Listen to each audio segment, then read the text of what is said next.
Le secourisme en France, eh bien, il vient de vivre un vrai Big Bang.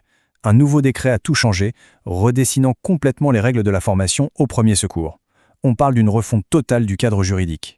Alors, qu'est-ce qui change concrètement, pourquoi maintenant, et surtout, quelles sont les conséquences pour les formateurs, les organismes et même pour le simple citoyen? C'est ce qu'on va décortiquer ensemble.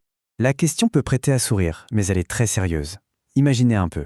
Pendant des décennies, tout le système a fonctionné avec des textes qui dataient pour la plupart des années 90. Résultat, on s'est retrouvé avec un millefeuille réglementaire hyper complexe, parfois un peu incohérent, et, soyons honnêtes, plus vraiment adapté aux réalités d'aujourd'hui. Et la réponse est oui. Oui, on était un peu bloqué dans le passé. Mais ça, c'était avant. Ce système fragmenté, c'est terminé. La réforme met en place un cadre unique, beaucoup plus clair et surtout contrôlé. C'est la fin d'une époque et le début d'une approche bien plus structurée. Alors, pourquoi ce grand chamboulement maintenant? On ne décide pas de tout remettre à plat sur un coup de tête. Ce changement, il est le fruit d'une longue réflexion et de plusieurs événements clés qui ont rendu cette réforme non seulement utile, mais carrément indispensable. L'image parle d'elle-même. D'un côté, on avait un vrai sac de nœuds réglementaire. De l'autre, on vise une structure claire et unifiée. L'objectif, il est simple mais ambitieux, s'assurer que la qualité de la formation soit la même partout en France, avec des pratiques enfin harmonisées au niveau national. Plusieurs choses ont vraiment mis le feu aux putres. D'abord, la loi Citoyen Sauveteur de 2020 a posé les bases. Ensuite, les Jeux Olympiques de Paris 2024 ont agi comme un véritable accélérateur. Il fallait un système de formation solide et standardisé. Et puis, plus globalement, il y avait cette volonté de sécuriser et de clarifier ce qui se faisait sur tout le territoire. Au cœur de cette réforme, il y a un mot, un concept qui change absolument tout. Oubliez les anciens agréments, le nouveau maître mot, c'est l'habilitation. Alors, l'habilitation, qu'est-ce que c'est? Eh bien, c'est une autorisation de former qui est délivrée par l'État. Mais attention, elle n'est pas acquise à vie. Loin de là, elle dépend du respect d'exigences de qualité très strictes et elle est soumise à un contrôle permanent. Le point crucial, c'est vraiment cette notion de suivi continu. On parle ici d'un vrai changement de philosophie.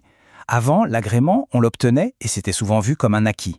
Aujourd'hui, l'habilitation, c'est une reconnaissance de compétences qui doit être prouvée en permanence. On n'est plus dans une simple validation administrative, on entre dans une ère de pilotage par la qualité. Pour mettre un peu d'ordre dans tout ça, la réforme s'appuie sur une nouvelle structure très claire. En gros, tout le secourisme est maintenant rangé dans 4 grandes catégories, 4 filières. C'est simple, il y a la filière citoyenne pour le grand public, la filière opérationnelle pour les produits secours, la filière aquatique qui est bien sûr spécifique à la surveillance des baignades, et enfin la filière pédagogique qui s'occupe de former les formateurs.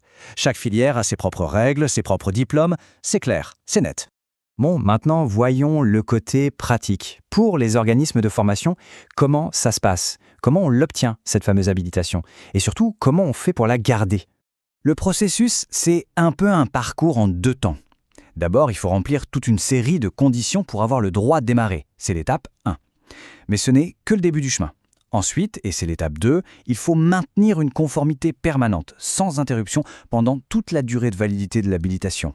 Pour la première étape, il faut montrer patte blanche. Prouver qu'on a une équipe pédagogique qui tient la route, que les programmes de formation sont bien calés sur les référentiels nationaux et qu'on a tout le matériel nécessaire. Les grosses associations nationales, elles, ont même des exigences supplémentaires, comme le fait d'être présentes un peu partout en France. Une fois qu'on a le précieux sésame, le vrai travail commence. Les organismes doivent tout déclarer en préfecture, envoyer un rapport d'activité annuel bien détaillé et prévenir l'administration au moindre changement important. La surveillance, elle, est constante. Cette phrase, elle résume parfaitement l'esprit de la réforme. La conformité, ce n'est plus un examen qu'on passe une fois. C'est un effort de tous les jours. Fini le temps où un agrément mettait à l'abri pendant des années. Maintenant, la qualité, ça se prouve au quotidien. Et pour prouver cette qualité, un outil devient absolument central, les référentiels internes. Chaque organisme doit maintenant détailler noir sur blanc ses formations. Les objectifs, le déroulé, comment on évalue, comment on archive. Ces documents, c'est la base de tout contrôle ou de tout audit. C'est la traçabilité qui devient la règle. Évidemment, qui dit contrôle, dit aussi sanction. La réforme met en place tout un arsenal de mesures pour s'assurer que les règles sont bien respectées. Et les enjeux sont énormes, aussi bien pour les organismes que pour les secouristes eux-mêmes. Si un organisme ne respecte pas les règles, les conséquences peuvent être vraiment sévères. L'administration peut décider de suspendre certaines formations, de refuser de renouveler une habilitation, ou même, dans les cas les plus graves, de l'annuler purement et simplement. Les sanctions sont graduées, mais elles sont là. Et attention, une annulation, ce n'est pas une petite tape sur les doigts. l'organisme se voit interdit de redemander une habilitation pendant une période qui peut aller de 1 à 3 ans.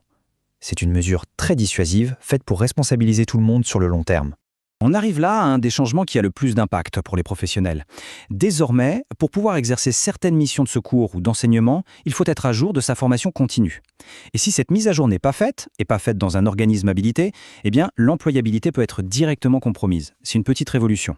Allez, pour résumer, si on devait retenir 5 points essentiels de tout ça, ce serait: primo, on passe à une logique d'habilitation qui est contrôlée en permanence. Secondo, tout est maintenant bien rangé dans 4 filières claires. Tertio, l'habilitation a une durée de vie limitée et elle est valable sur un territoire précis. Quatrièmement, la traçabilité devient obligatoire via les référentiels internes. Et enfin, cinquièmement, la formation continue est maintenant directement liée à l'employabilité.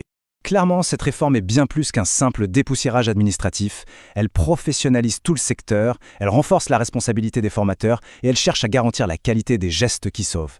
La grande question maintenant, c'est de savoir comment ces changements vont vraiment transformer, sur le terrain, la culture et la pratique du secourisme en France.